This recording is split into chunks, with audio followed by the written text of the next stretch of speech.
రామ్ నారాయణ రామ్. ఈ భూమిలో నివసించే ప్రతి మనిషి ప్రకృతి అంటే ఏమిటో ఆలోచించాలి. ప్రకృతి యొక్క అసలు అర్థం ఆకాశం. ఆకాశం నుండే ప్రకృతి పుట్టింది. ఆకాశమే మనుషుల అసలైన తల్లిదండ్రులు. వారి అసలైన పేరు ఏమిటో భూమిపై ఉన్న ఎవరికీ తెలియదు. వారి అసలైన పేరు రామ్ నారాయణ రామ్. ఈ రామ్ నారాయణ రామ్ మనుషులతో మాట్లాడతారు, వినతారు, చూస్తారు, అర్థం చేసుకుంటారు. మహిళలు లేదా పురుషులు పిలిచినప్పుడు పరుగెత్తి వచ్చి సహాయం చేస్తారు.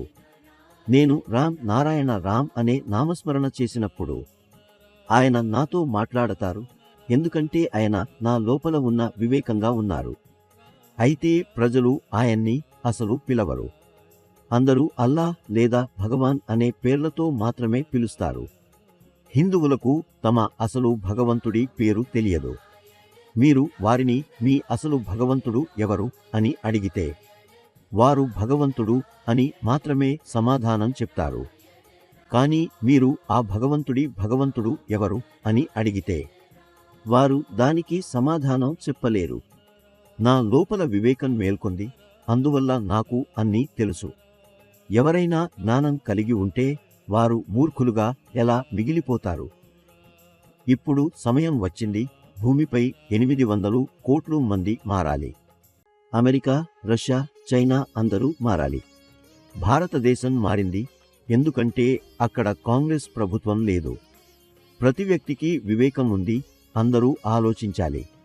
భారతదేశంలో మంచి పనులు చేసిన ప్రభుత్వం ఏది? ఒక మనిషి భగవంతునికి ఏదైనా అర్పించాలనుకుంటే తన మంచి కర్మలను, మంచి ఆలోచనలను అర్పించాలి. కానీ భగవంతుడు సృష్టించిన పూలను పూచుకొని వాటిని ఆయనకే అర్పించకూడదు. ఈ విధంగా మీరు భగవంతుని సంతోషపరచలేరు. కాబట్టి ప్రకృతి ఇచ్చిన పూలను మనం తెంచకూడదు. మీరు పూలను తెంచితే అవి ఎండిపోతాయి. కానీ వాటిని చెట్టుపై ఉండనిస్తే తేనెటీగలు వాటి నుండి తేనె తయారు చేస్తాయి. అది కూడా మనుషులే తింటారు. మనుషులు తల్లిదండ్రులు బతికుండగా వారి సేవ చేయరు.